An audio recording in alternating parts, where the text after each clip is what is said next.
नूह बवाल के बाद पूरा हरियाणा हाई अलर्ट पर है। फरीदाबाद, गुरुग्राम, रेवाड़ी और सोहना में धारा 144 लागू कर दी गई है। नूह और गुरुग्राम में कर्फ्यू लगा दिया गया है। इंटरनेट सेवाएं बंद हैं। स्कूल, कॉलेज, कोचिंग सेंटर सभी को बंद रखने के आदेश जारी किए गए हैं। प्रशासन ने लोगों से शांति बनाए रखने की अपील की है। नूह में सेंट्रल आर्म्ड फोर्सेज ने मोर्चा संभाल लिया है। तो नूह बवाल के बाद हरियाणा को हाई अलर्ट पर रखा गया है। फरीदाबाद, गुरुग्राम, रेवाड़ी और सोहना में धारा 144 लागू कर दी गई है। नूह और गुरुग्राम में कर्फ्यू लगा दिया गया है। इंटरनेट सेवाएं बंद कर दी गई हैं। वहीं स्कूल, कॉलेज, कोचिंग सेंटर्स को बंद रखने के आदेश जारी किए गए हैं। प्रशासन की तरफ से लोगों से लगातार यह अपील की जा रही है कि पूरी तरह से शांति व्यवस्था बनाए रखें, भाईचारा बनाए रखें, कानून व्यवस्था को कायम रखने में मदद करें। तो हरियाणा में हाई अलर्ट। कल जिस तरह से नूह में हिंसक घटना हुई थी, उसके बाद हरियाणा को हाई अलर्ट पर रखा गया है और तमाम वो जरूरी कदम जो शांति व्यवस्था को कायम रखने में मददगार साबित हो सकते हैं वो उठाए जा रहे हैं। अतिरिक्त पुलिस बल तैनात किया गया है। केंद्र से एक्स्ट्रा फोर्सेस की मांग की गई थी हरियाणा राज्य की तरफ से, तो एक्स्ट्रा फोर्सेस को डिप्लॉय किया गया है। पूरा नूह छावनी में तब्दील कर दिया गया है। जिले की सीमाएं सील कर दी गई हैं। इंटरनेट सेवाएं बंद कर दी गई हैं। धारा 144 लागू है।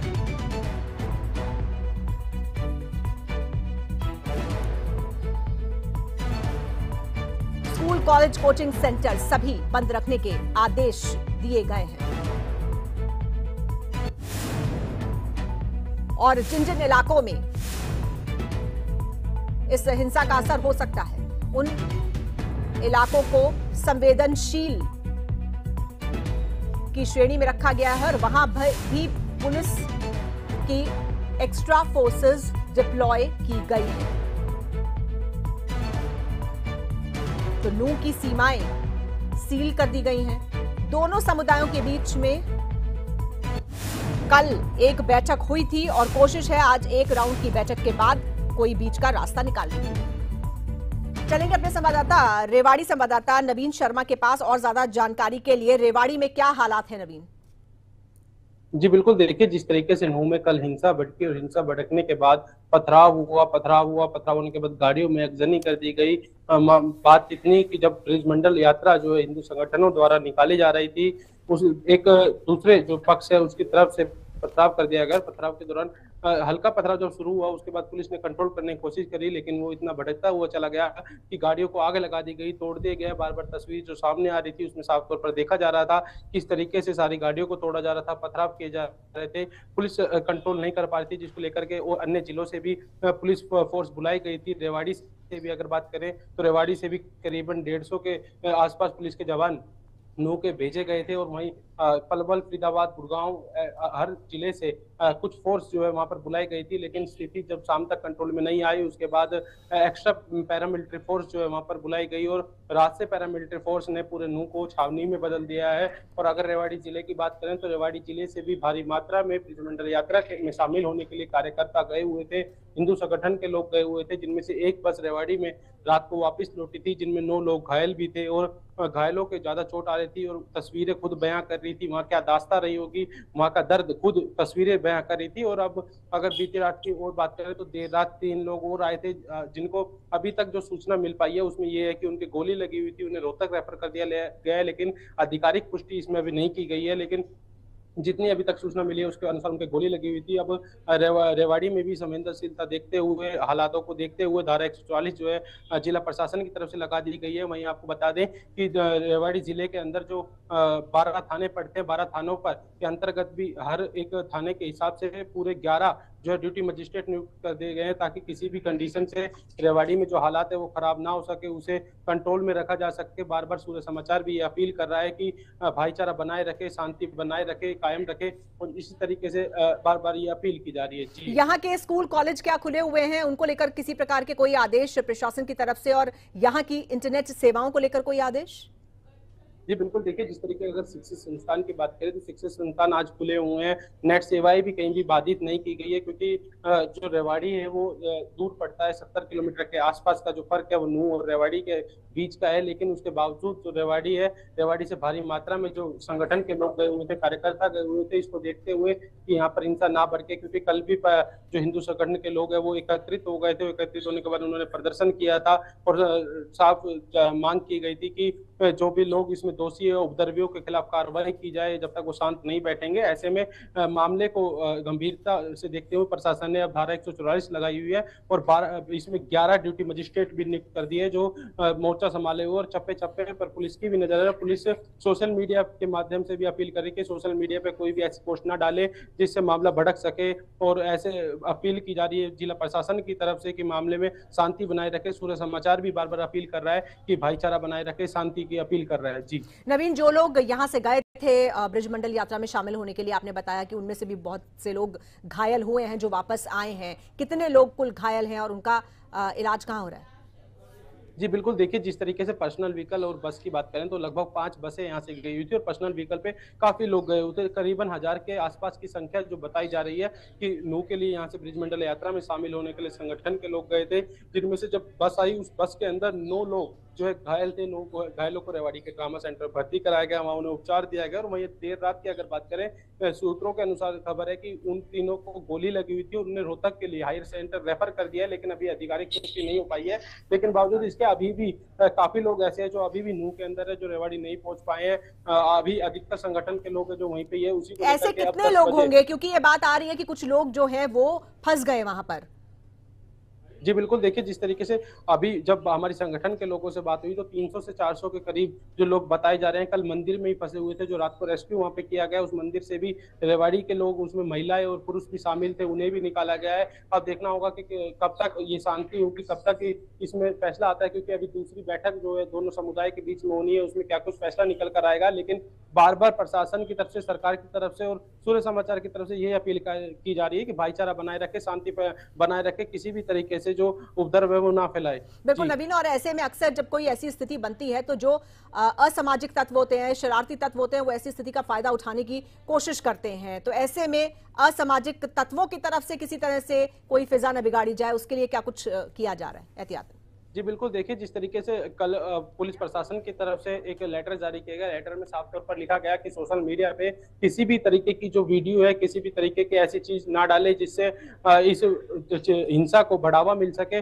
ऐसे में अगर कोई व्यक्ति करता है तो उस पर सख्त कार्रवाई जो है प्रशासन की तरफ की जाएगी। बार बार उन्हें चेतावनी दी जा रही है कि किसी भी तरीके की हिंसा फैलाने का काम ना करें। और जिस तरीके से स्थिति अभी रेवाड़ी में इतनी दयनीय नहीं है, इतनी खराब नहीं है, लेकिन उसके बावजूद गंभीरता को देखते हुए हिंसा की उसको लेकर के धारा 144 को लागू कर दी है। उसके बाद नियुक्तियां जो ड्यूटी मजिस्ट्रेट की हर थाने के अंतर्गत लगा दी गई है, और उसके बाद अभी भी जिला प्रशासन इसमें सख्त नजर आ रहा है। और आगे भी जिस तरीके से अगर हिंसा बढ़ती हुई देखेंगे, जिस तरीके से गुरुग्राम, फरीदाबाद और पलवल में पूरी तरीके से अब जो हिंसा है वो बढ़ती जा रही है, और ऐसे में रेवाड़ी भी इसकी चपेट में नवीन, जैसा कि आपने बताया कि कुछ लोगों ने कल विरोध प्रदर्शन किया था, अपना विरोध जाहिर किया था नूह में जो कुछ हुआ है उसको लेकर। ऐसे में क्योंकि पहले से ही हालात जो हैं वो तनावपूर्ण है, स्थिति और ज्यादा ना खराब हो, क्या उन लोगों को समझाया बुझाया गया है प्रशासन की तरफ से कि संयम रखें, प्रशासन अपना काम कर रहा है, कानून व्यवस्था अपना काम करेगी? जी बिल्कुल, देखिए जिस तरीके से हिंदू संगठनों ने कल एकत्रित होकर के शाम को सरकार के खिलाफ नारेबाजी की और मिनी पाकिस्तान तक का दर्जा नूह को देते हुए नजर आए। वो जब नारे उन्होंने लगाए कि उसे ध्वस्त किया जाए, जिस तरीके से यूपी के अंदर योगी सरकार कर रही है, उपद्रवियों के घर तोड़ रही है, इसी तरीके की मांग जो है हरियाणा में भी की जा रही है कि जो उपद्रवी है उनके घरों को ध्वस्त कर दिया जाए, उनकी दुकानों को ध्वस्त कर दिया जाए। और तो उनका साफ तौर पर आज वो डीसी और एसपी से भी मिलने वाले हैं। 10 बजे का समय उन्होंने रखा था। हिंदू संगठन के लोग एकत्रित होकर के मिलेंगे। अब देखना होगा, क्योंकि धारा 144 जो है प्रशासन की तरफ से लगा दी गई है, और ऐसे में अगर संगठन एक होता है तो धारा तो 144 का भी उल्लंघन होता है। अब आगे देखते हैं कि किस तरीके से क्या कुछ होता है, लेकिन सबसे बड़ी बात कि अभी इस मामले की गंभीरता को देखते हुए हमारी भी यही अपील रहेगी दर्शकों से कि शांति बनाए रखे, संयम बनाए रखे, और सोशल मीडिया पे भी बिल्कुल भी ऐसी जो तस्वीरें हैं वो शेयर ना करें जिससे हिंसा भड़कने का काम हो। जी। बिल्कुल नवीन, इसी बीच हम अपने नू संवाददाता अनिल मोहनिया का रुख करेंगे। अनिल, हमारे संवाददाता जो बता दें कि कल वो भी इस ब्रजमंडल यात्रा को कवर कर रहे थे, उनकी गाड़ी को भी क्षतिग्रस्त किया गया। अनिल भी किसी तरह से बाल बाल बचे हैं इस हमले में। अनिल, आपसे हम अभी ताजा स्थिति जानना चाहेंगे नू की क्या है, किस हद तक स्थिति सामान्य की ओर बढ़ी है?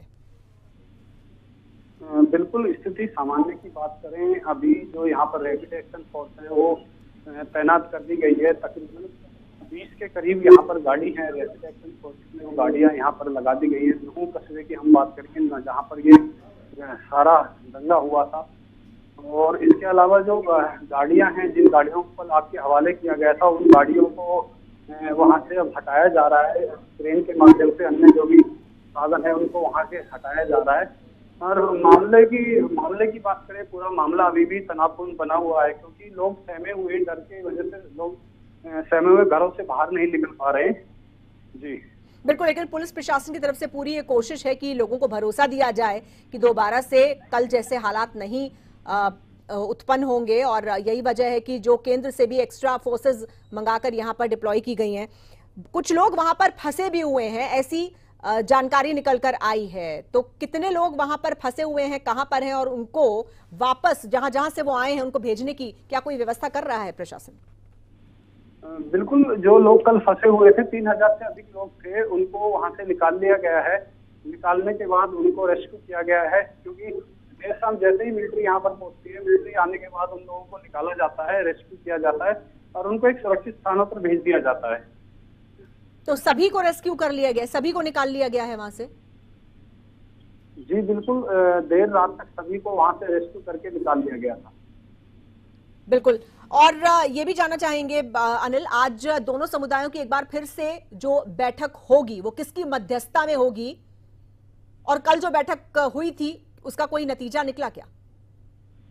जो कल बैठक हुई थी उसका कोई नतीजा अभी तक नहीं निकल पाया है, क्योंकि जो दोनों समुदाय के लोगों को बुलाया गया था उसमें एक विशेष समुदाय ही पहुंचा था, दूसरा समुदाय उसमें नहीं पहुंचा था, इसलिए उस बैठक का कोई नतीजा नहीं निकल पाया। आज दोबारा बैठक होगी।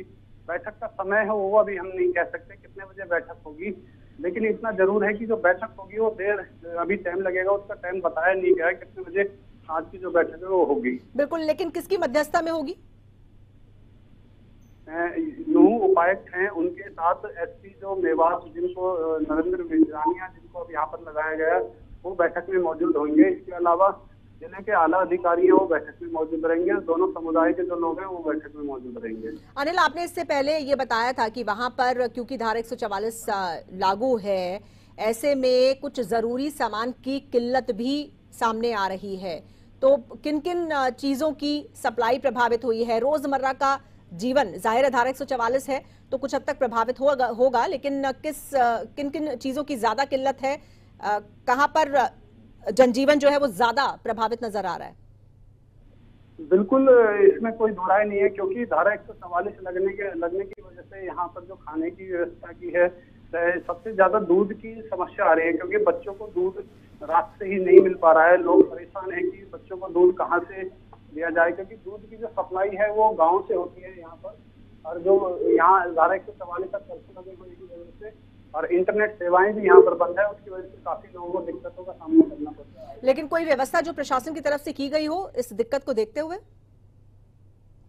अभी इस बारे में कह सकते हैं कि प्रशासन की तरफ से कोई भी व्यवस्था नहीं हुई है। बिल्कुल, और ये इंटरनेट सेवाएं बंद रखने के आदेश कब तक हैं, और शिक्षण संस्थान बंद रखने के आदेश कब तक के लिए हैं?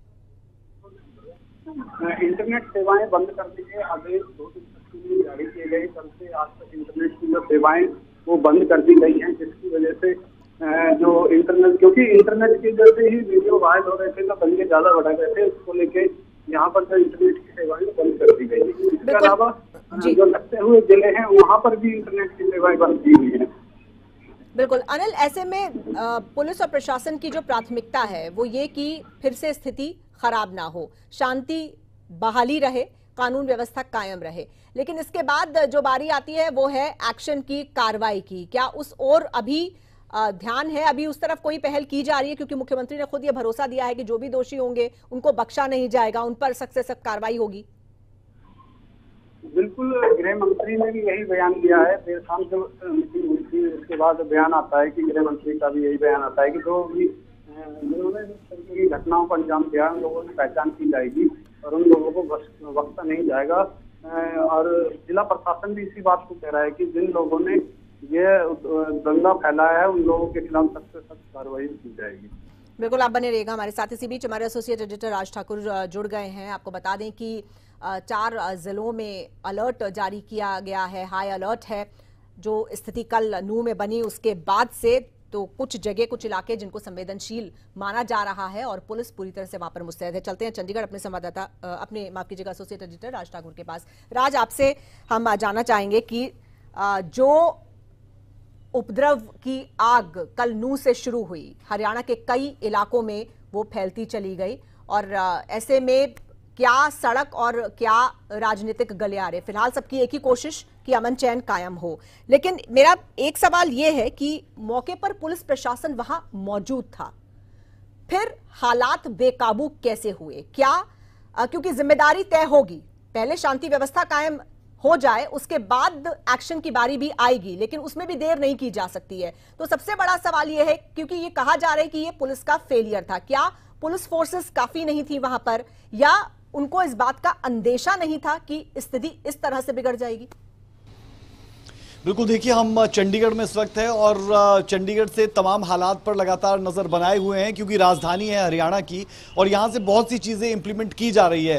अगर आप कल के पूरे दिन को देखेंगे अजीता, तो कल भी 3 पैरामिलिट्री फोर्सेस को वहाँ पर भेजने की बात की गई थी, 3 कंपनियों को भेजने की बात वहाँ पर की गई थी और अब ये संख्या 20 पर जाकर रुक चुकी है। 20 कंपनियाँ जो है वो नूह के लिए दी गई है और तमाम इलाकों को पूरे तरीके से सुरक्षित करने के लिए जो कंपनियाँ हैं उन्हें डिप्यूट वहां पर किया गया है और नूह को कोशिश की जा रही है कि एक किले में तब्दील कर दिया जाए, कोई भी अंदर ना जा पाए, कोई बाहर ना जा पाए और किसी भी तरीके से उपद्रव और ज्यादा ना फैले। अब अगर मैं आपके सवाल पर आऊं कि क्या उस वक्त में जब ये उपद्रव फैला, जब ये हिंसक झड़प शुरू हुई, उस वक्त क्या वहां पर पुलिस फोर्स कम थी, तो इसका जवाब हाँ रहेगा क्योंकि हमारे संवाददाता अनिल मोहनिया जो अभी आपके साथ कनेक्टेड भी थे, उनका पूरा वृत्तांत अगर आप सुनेंगे तो वहां से भी ये क्लियर होता है कि कैसे उनकी गाड़ी को आग के हवाले कर दिया गया और 1000 की भीड़ सामने से आती है और आप देखेंगे कि 40 से 50 पुलिसकर्मी महज वहां पर थे और वो पुलिसकर्मी भी अपनी जान बचाते हुए वहां से भागते दिखते हैं। तकरीबन 6 से 7 किलोमीटर पुलिस के जवान और पत्रकार वहां से भागते हैं, अपनी जान बचाते हैं। तो ये कहा जा सकता है कि जो उपद्रवी थे, जो ये हिंसा फैलाने की कोशिश कर रहे थे, जो माहौल को बिगाड़ने की कोशिश कर रहे थे, उन लोगों ने बाकायदा पीछा किया, पुलिस का भी और साथ ही साथ आम जनता का भी और मीडिया कर्मियों का भी, जो सिर्फ वहां पर हकीकत दिखाने के लिए पहुंचे थे। अब इस बात से सहज ही अंदाजा लगाया जा सकता है कि स्थिति कितनी ज्यादा विकराल कल थी। आज बेहतरी की तरफ नूह जरूर बढ़ रहा है, लेकिन रात में हमने देखा कि बहुत सी जगहों पर धार्मिक स्थलों तक को निशाना बनाया गया और एक्शन का रिएक्शन इसे बहुत से लोग कहते हुए नजर आ रहे हैं। लेकिन किसी भी तरीके से ये कहा जा सकता है कि शांति अमन को कायम किया जाए, ये बहुत जरूरी है। मैं आपके दूसरे सवाल पर आता हूं, जो आपने पॉलिटिकल सिनेरियो की बात की, तो पॉलिटिकल सिनेरियो में मौजूदा वक्त में तो स्थिति स्पष्ट दिखती है कि हर कोई ये कह रहा है कि शांति बहाल होनी चाहिए। हालांकि अगर आप INLD की बात करेंगे, भाई चौटाला की बात करेंगे, तो उनकी तरफ से सीधे तौर पर सरकार को इसके लिए जिम्मेदार ठहराया गया और निशाना उनकी तरफ से सरकार पर साधा गया। बहरहाल नेता प्रतिपक्ष भूपेंद्र सिंह हुड्डा जो सीधे तौर पर कहते हैं कि शांति जो है वो जल्द से जल्द कायम होनी चाहिए, शांति का कायम होना बेहद जरूरी है हरियाणा और नूह की शांति के लिए।